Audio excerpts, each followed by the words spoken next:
আর এ রাজ্যে ভোটে বিপর্যয় বিজেপির।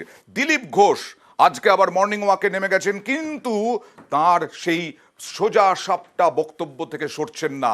কাঠিবাজির প্রসঙ্গ তুললেন। তিনি হেরে গেছেন বর্ধমান দুর্গাপুরে কীর্তি আজাদের কাছে।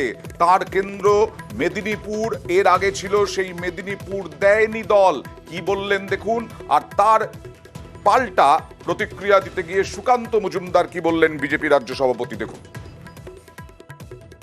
আন্দামান আগেই ঘুরে এসছে দিলীপ ঘোষ, এখানে কালাপানিটা আমি জানি, আর কেউ জানে না। আর রাজনীতিতে এটা অসম্ভব কিছু না। রাজনীতিতে চক্রান্ত, কাঠিবাজি, এটা রাজনীতির অঙ্গ। আমি সেভাবেই নিয়েছি। আমি পুরো পরিশ্রম করেছি, কিন্তু সফলতা আসেনি। রাজনীতিতে যা হয়, সবাই কাঠি নিয়ে ঘুরতে থাকে। দিলীপ তো আমাদের সিনিয়র লিডার, ওনার বক্তব্যের পরিপ্রেক্ষিতে আমার কিছু বলার নেই। শুধু আমি এটুকুই বলবো যে উনি জিতলে আমাদের, মানে অন্তত আমার ব্যক্তিগতভাবে অত্যন্ত আনন্দিত হতাম আমি। আরো একটা বিষয়, বিষ্ণুপুরের প্রার্থী, বিজেপি প্রার্থী সৌমিত্র খাঁ, তিনি যদিও খুব কম ভোটে জিতেছেন, 5,000-এর কিছু বেশি ভোটে। সুজাতা মণ্ডল প্রাক্তন স্ত্রী, তাকে হারিয়েছেন তিনি রণকৌশলে ভুল ত্রুটির কথা বললেন, দেখুন। আমাদের ইস্যু হয়তো আমাদের এটাকে সফলতা পায়নি, ওদের লক্ষ্মী ভাণ্ডার সফলতা পেয়েছে। আমাদের কিছু ভুল ত্রুটি ছিল যেটা আমরা বুঝতে পারিনি। যারা সিনিয়র পলিটিক্সের সিনিয়র, তাদেরকে সামনের সারিতে আনলে অনেকটা কাজ হবে, যেটা একটা ভুল। হারের ময়না তদন্তে বঙ্গ বিজেপি। রাজ্যে 18 থেকে 12 হয়ে গেল বঙ্গ বিজেপি। হারের ময়না তদন্ত করার জন্য রাজ্য নেতৃত্ব রিপোর্ট চাইল জেলা নেতৃত্বের কাছ থেকে।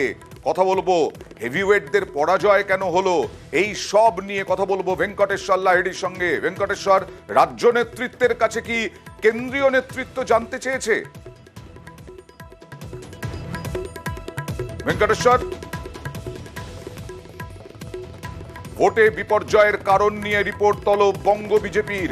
কথা বলবো প্রতিনিধি ভেঙ্কটেশ্বরের সঙ্গে। ভেঙ্কটেশ্বর, কেন্দ্রীয় নেতৃত্ব কি জানতে চেয়েছে, রিপোর্ট চেয়েছে রাজ্য নেতৃত্বের কাছে?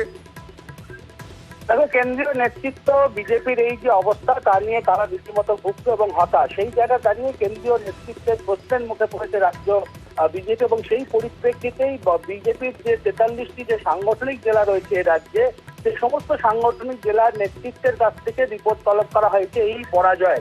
অর্থাৎ যেভাবে বিপর্যয় হয়েছে, এবং তুমি জানো যে 19-এর ভোটে একেবারে 18 থেকে এবারে 12টায় নেমে এসেছে। পাশাপাশি গোটা যে 30টা আসনে যে বিপর্যয় হয়েছে বিজেপির, সেই সামগ্রিক বিষয় নিয়ে রিপোর্ট তলব করা হয়েছে। এবং আমরা যেটা বিজেপি সূত্রে জানতে পারছি, আগামী 7 দিনের মধ্যে রাজ্য নেতৃত্বের কাছ থেকে যে রিপোর্ট চাওয়া হয়েছে, সেই রিপোর্ট পূর্ণাঙ্গ রূপে তথ্য তলব হিসেবে করা হয়েছে।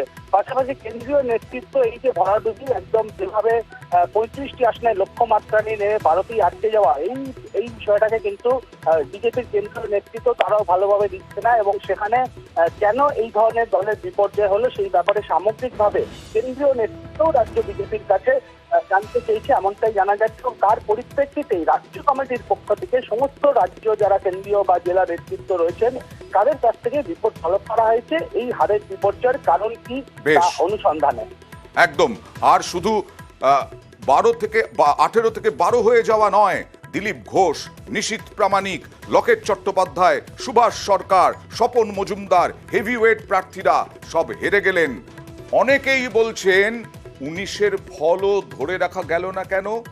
এক কারণ নয়, কারণ একাধিক। দেখুন।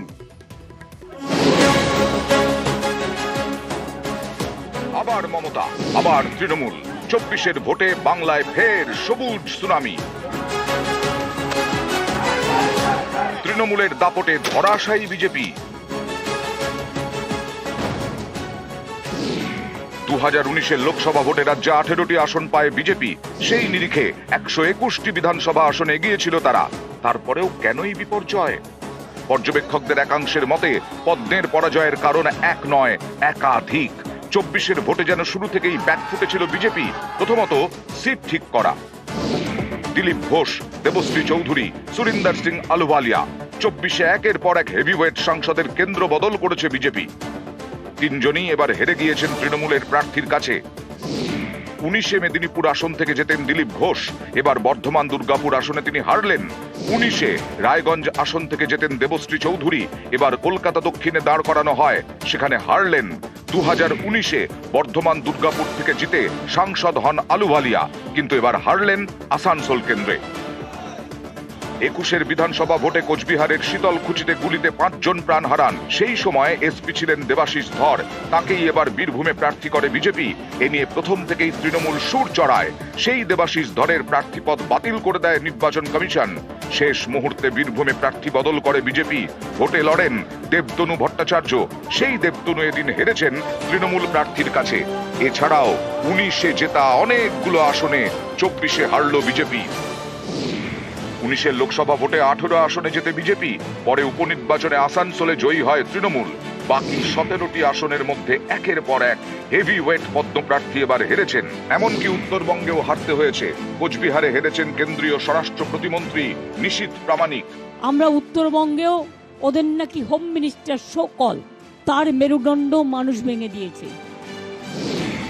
বাঁকুড়ায় হেরেছেন আরেক কেন্দ্রীয় মন্ত্রী সুভাষ সরকার। রাজনীতিতে আনকোড়া রচনার কাছে হুগলিতে হেরেছেন বিজেপির লকেট।